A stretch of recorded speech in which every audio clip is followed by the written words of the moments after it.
Hi everybody, and welcome to my guide to Zoe in the mid lane. She is just one of my favorite new champions right now. She is just so much fun to play. She's very skill expressive. She has a lot lower of a ban rate than what she did when she first came out. And people don't really have too much knowledge on just kind of like what her damage levels are at certain points and really like when she power spikes really hard, so you can really take advantage of people's lack of knowledge, and it's always really fun to play assassin, so she definitely has that going for her. A little bit background by myself. I am a Diamond 4 mid lane and support lane player. I'm not the biggest Zoe player. I'm not a one trick by any stretch of the imagination, but I have a large amount of games played on control mages, probably over 1,000 games played on them, and she's definitely kind of like my new obsession playing with her. She's so much fun, and yeah, I actually got banned recently on my main account for a couple weeks. So actually, most of this gameplay, I decided to challenge myself and try and play her in the support lane for highlights, just kind of make it a little bit more of a challenge since I'm playing against like unranked players and stuff. I know I'm pulling a little bit of like a Bro Fresco, like Night Blue 3 type deal playing against unranked, but yeah, it was really fun trying to make a really low econ Zoe work, because she really needs a good amount of gold to excel and do really well. So that was kind of challenging, but I think I made it work. I know my mechanics aren't like insane right now on Zoe. It's not like I could play her like and climb with her to like masters or anything, but yeah, I felt like my game knowledge kind of carried me through a lot of these games. I think I've won like 80 or 90% of my games or whatever on her, and yeah, it was kind of fun playing her. And yeah, let's get into the guide. First though, let's I'm going to actually do some timestamps in the bottom. I'm going to do a couple different sections for you guys. First up, we're going to go over her abilities. Then we're going to go over some of her items, and then some of her runes, and then some like stats and like matchups that she really excels, and some matchups that are kind of tough for her. And as always, guys, if you want me to review your OPGG or maybe a full gameplay, I can give you some pointers. If you're like stuck in silver or gold or bronze or whatever, I can definitely help you out with that. Maybe point you in the right direction of maybe you're not doing one thing right, or your builds are bad, or maybe you shouldn't be playing certain champions at certain halos. I can definitely give you some advice on that. All right, and without further ado, let's jump right into the guide. Alright, let's jump right into Zoe's abilities. First up, more sparkles. Zoe's next basic attack after casting a spell deals bonus magic damage, basically just like an extra sheen effect. One thing to note on this is actually you get 2 procs of it on your Q, as it is every time you cast a spell, and it counts as 2 separate spell casts for your Q, and it is just a great ability to just kind of finish off people, as it is just a nice little bonus bit of damage that can really be unexpected, especially when you're in the laning phase, to just kind of jump in and out trade other control mages, just because you have that little bit more burst of damage after you use your abilities. Alright, and next up, Paddle Star, Zoe's most skill-expressive ability, in my opinion. Zoe fires a missile that she can redirect in flight, deals more damage based on how long it flies in a straight line. This is just what really makes Zoe so much fun. You can weave it around tanks or minions, and it can really do such a massive amount of damage, so it's really rewarding in getting very good at the Paddle Star ability.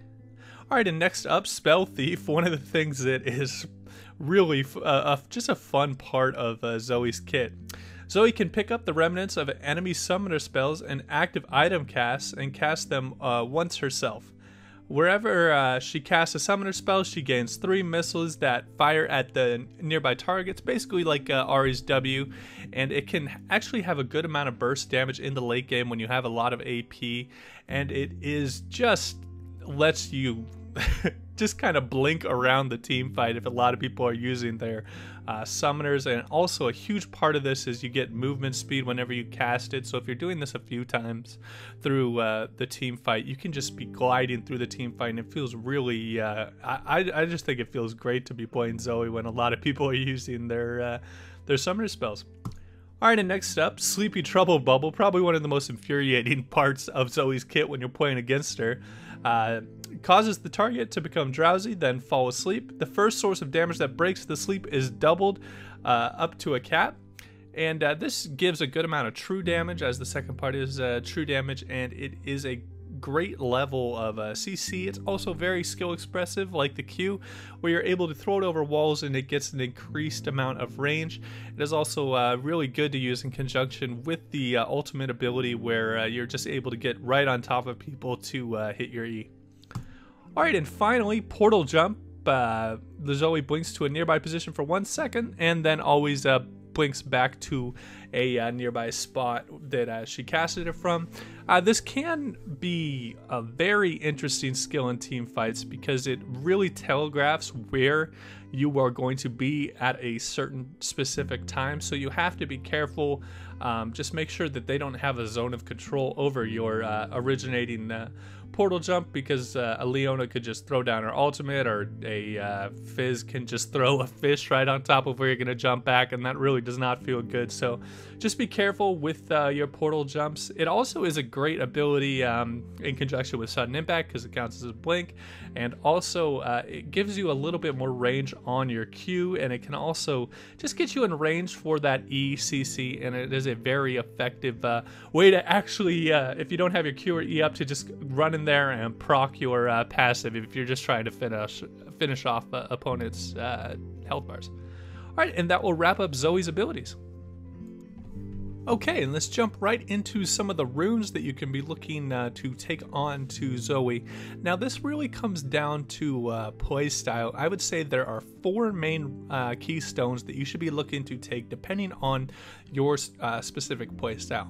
First up, if you like to snowball, do a lot of damage, and really chunk out people with that single target damage, Electrocute is just a great keystone all around, because she is an assassin. It is what you're looking for. It's procced on the EQ auto, and it is just a I would say it's my favorite keystone on Zoe, just because it gives you so much more potential to impact the early game. Alright, and the next keystone that is very good on Zoe is her Comet is decent. It is just more of a poke ability where you're not looking for an all-in, you're just looking for the EQ and kind of back off. I would say Airy is actually a little bit more effective than the Comet, as it gives you a little bit more harass, especially against those champions that are very susceptible to it. It is very popular within the pros of taking Airy, and it's an all-around good ability. And next up, the final keystone, if you prefer a playstyle that's more lane control heavy, in my opinion, where you're able to swap out for teleport every once in a while, and you're just looking to have a little bit more utility, I'd say Unsealed Spellbook is a good choice for you, where you don't really need more damage, because Zoe has massive amounts of damage, and you're just looking to increase your utility in team fights. Alright, and let's go on to some of the lesser runes. On the Domination tree, my 3 favorite by far are Sudden Impact, that gives you a little bit more magic pen and lethality when you are jumping with your portal jump, and also Eyeball Collection, just do a little bit more damage. Another viable one, of course, is a Zombie Ward, where you're just able to get a little bit more control around the map, because it's a little bit of a meager amount of ability power. And finally, in that row, Ravenous Hunter can give you a good amount of sustain, because you are just doing massive amounts of damage with your abilities, and if you're hitting all your abilities at once in the late game, you're doing such massive amounts of damage with your W, with your passive, with your E, and with your Q. It can actually be the difference between life and death. Alright, and next up in the lesser runes, we have the Mana Flow Band. It can be decent if you're just really running out of mana quickly. If you don't like doing that Luden's Rush, it can be a viable option. I would recommend doing a mana item first, but the Mana Flow Band can kind of be a bandage or a crutch for you if you're not looking to rush that first. Alright, and next up in that row, Transcendence is very good. Zoe loves cooldown reduction, is very important. Another one you can do is a Celerity to just kind of be a little bit quicker. You get a little bit, it synergizes well with your W, that you get movement speed when you proc a summoner spell that you picked up, can give you a little bit more burst damage. So there's those two viable keys or lesser runes there. And in that final row, it is really up to your playstyle. If you like to push the pace early and if you like to really bully people around, Scorch is definitely the choice for you. But if you're finding your games are running a long time and you're not able to close out games too quickly in your elo, which is very dependent on where you are, the Gathering Storm can be a very good alternative option there. Alright, and next up, the Inspiration Tree, we have the Magical Footwear. It's just a good amount of gold you get for free. You get the free 300 gold. It's pretty much a kill. And then also in that row, Perfect Timing can be very good to just kind of turn the tides in one of those early mid-game deciding team fights where you're just getting focused, because Zoe does massive amounts of damage. It's pretty common. Alright, and that next row is actually a really interesting row. I found myself using all three in different, for different reasons. I would say my favorite by far is the Minion Dematerializer. Allows you to have so much more pressure in pushing people in and then looking to roam. It can be very effective, and it just allows your Q to one-shot the backline minions very early. Next up, Futures Market, definitely not the most meta of the three, but with the change of the mana, what is that called? The tome that gives you mana and cooldown reduction. Being 1300 gold, it can help you get to that point without having to do a second back, because 1300 gold in the mid lane sometimes is pretty difficult to achieve, especially if you're against a lane bully that can be a bridge to kind of allow you to get that early tome. And last up in that row, another good thing, the Mana Biscuit delivery system can be very good against challenging lane opponents that play from really deep ranges like Xerath and Vel'Koz that can poke you out. This can give you the sustain early to kind of bridge your bridge that negative effect that they have on you. And finally, the last row. First, I like Cosmic Insight definitely more than anything else. But one kind of interesting secondary rune that I want to talk about is the approach velocity, where you slow or you CC someone and you run faster towards them. This can be the difference and kind of counteract what people do with Merc Treads, where you have less time in the Sleepy Bubble trouble, and it can really help you close the gap when you're looking for that Q on a slept target. It's just a good amount of movement speed and can really be the difference between hitting that Q or them getting out of it and you're not hitting the Q. Alright, and finally, the Precision Tree. I wouldn't recommend this as a secondary. I would say the other ones are a little bit better secondary, but if this fits your playstyle of just looking to destroy people with the assassin-y type playstyle, Coup de Grace and Triumph can be decent pickups in those respective rune rolls. Alright, and that will wrap up Zoe's runes. If you have found something cool or fun that you like doing differently that I didn't mention, please comment down below. I love talking Zoe and her builds, so yeah, give me a shout. Alright, and let's jump into some effective items on Zoe. First up, she is an assassin, so these two items work really well with her. First up, her Ludens can just give you that one-shot potential in the early and mid-game when you're doing those long-range Qs, and just give you that little bit more amount of damage. It also got buffed recently. It also gives you everything you want in cooldown reduction, a bit more of a mana pool, and more damage. Also, being an assassin, she also really likes her Lich Bane, and it also synergizes well with your passive, where you're just able to do a massive amount of damage with your first auto attack after using a spell. And that second line, very important items in my opinion for Zoe, is Spell Pen, as she does have really high base damages, especially with the long range Qs, and the Spell Pen can just make those so much more deadly. And those are truly the reason why you've seen a lot of highlights in which Zoe is just throwing one Q auto and ADC is dying late game, is that Spell Pen. Alright, and a couple late game items that are kind of a must on Zoe, since she has really good AP ratios and it's a part of every single one of her abilities outside of the R. Rabadon's is very good in the late game, and Void Staff, kind of self-explanatory, just kind of the basic mage path at the end. And also some kind of off-meta items that I found are kind of fun. First up, GLP. The reason I wanted to experiment with this a little bit is because I was getting it off the balloons that she gets from her Spell Thief, and it really guarantees your E to hit. Now it is I don't think it is as good as Ludens, but if they have a very susceptible to catch team, such as like very squishy backliners, like something like a Vel'Koz and an Ashe that you can just jump in and pretty much guarantee your combo, it can be very effective. It is in no means meta or a choice you should be picking when you're trying to climb, but if you're just having fun, say you're snowballing, it can be a great pick. Another really good item for pick is the Twin Shadows that can really help your long range pick with your E over the walls. Again, it isn't meta, but it can really help in those pick situations where say your team isn't really good at team fighting and you're not really going to win those that much. But if you have like a Thresh and a Lee Sin and your team's all about pick, or like an Elise, Twin Shadows can actually be really effective in scouting out their position, slowing them down, and guaranteeing your Sleepy Trouble bubble to hit them. Another kind of off-meta catch assist item is the Gunblade. It is kind of fun to have a little bit of sustain on Zoe, increasing a little bit more burst, giving you a little bit more damage when you're doing your all-ins, and it can also give you the slow necessary to guarantee that E hit. A few defensive items. I've seen some people build on Zoe. I don't really like defensive items on Zoe too much outside of the Banshee's Veil in specific times, just because she has such a long range, and if you play your zones correctly, you really don't need too much in the way of defensive items, especially being an assassin. Your job's just to take out their high priority targets and just crush out ADC with one Q auto.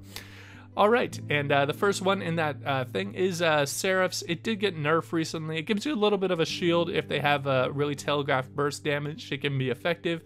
It gives you a lot of mana. It can be good on Zoe, but again, I definitely recommend the Ludens over it. And up next is the Banshee's Veil. It is very good. You get cooldown reduction, you get ability power, and you get magic resist. Can be good against certain teams, especially if they have high impact CC pick like skills, like say they have a Thresh with the hook and Elise with the cocoon, and then just a pick all around. It can be an effective item. Another pretty good defensive item for Zoe if you are struggling in certain lanes, if you're struggling against things like Zed, if you're struggling things against Fizz and Talon that have high impact ults that are extremely telegraphed, Zonias can really be what you're looking for in that item slot, because it can just really turn around and all in 1v1.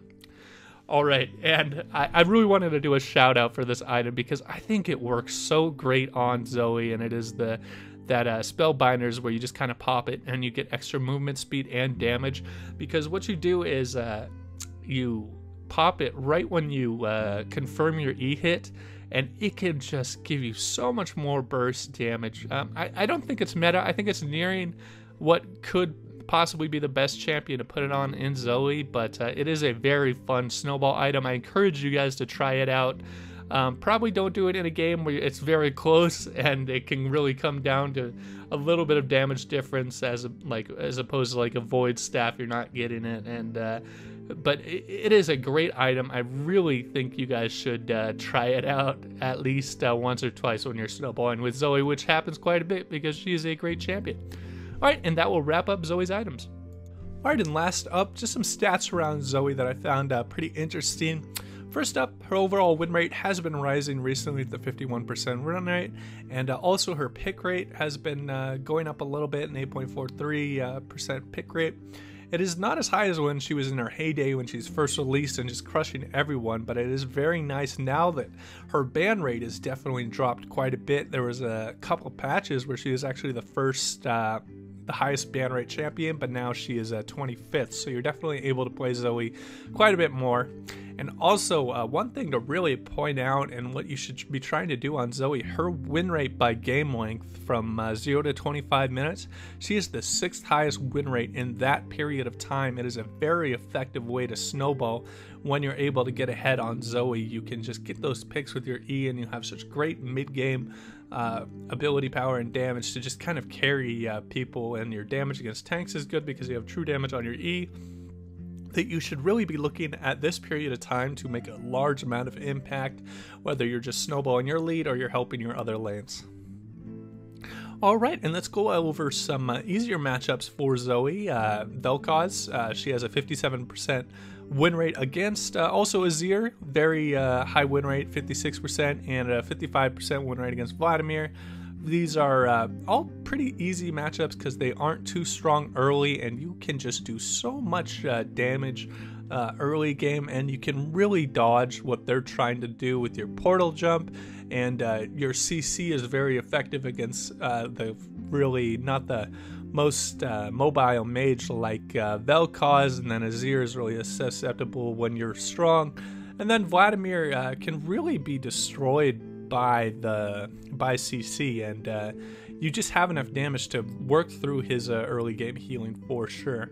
Alright, and some of the tougher matchups we have for Zoe is first up, Echo can be pretty tough, just because I think he can place his W right when he sees you're looking to portal jump and pretty much guarantee a stun against you if he is a good Echo player. And Zoe currently has a 46% win rate into Echo. It is definitely a winnable lane if he plays it incorrectly, but I would say two people of equivalent skill. Echo has a little bit of an edge against Zoe because she doesn't have that much mobility. I kind of classify her as like false mobility with the portal jump back. So Echo, as an assassin melee AP ability user, he can really look to take advantage of Zoe.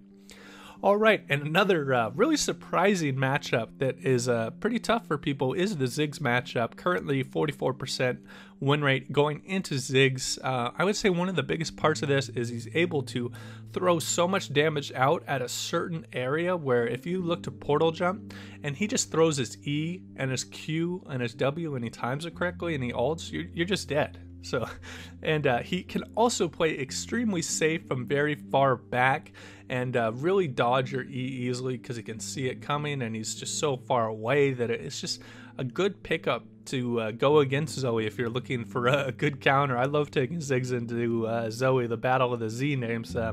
He is just, I would say, a pretty good counter into Zoe, not kind of like the slight matchup advantage like Echo is. Zoe or Ziggs can go just great into what Zoe is looking to do. And finally, I think the lowest percentage matchup that Zoe has is the Aurelion Soul, with just his kind of his innate tankiness, his ability to push and affect lanes really easily. He's able to just have a great zone of control. He can really just counter her kit a little bit because he goes into certain items that are a bit defensive but also has a good amount of damage. I say overall this is one of the tougher matchups. It's definitely winnable, as every matchup is with Zoe, just because it's very skill expressive. It's not a stat check matchup like Garen versus Trundle. You can really win any of these tougher matchups. You just have to adapt your play style against each one of those. And if you guys have any tips against Ziggs or Aurelion, so I know those are kind of random, like you don't really see those matchups too much, but they can be very tough. Please leave a comment below. Let me know how to do really well against these and help me climb out of the fucking pit that is Diamond 4. Alright, and that will wrap up some of the stats for Zoe. Alright, and that will wrap up my guide to Zoe in the mid lane. If you have any comments, any critique or feedback, please make sure to comment down below, and I'll definitely respond to that. If you have any tips or tricks to Zoe, I'd love to hear them. I love talking builds and runes and setups for Zoe. And yeah, if you enjoyed the content, please make sure to like and subscribe. I do a lot of kind of educational content. All right, everybody, and you take it easy.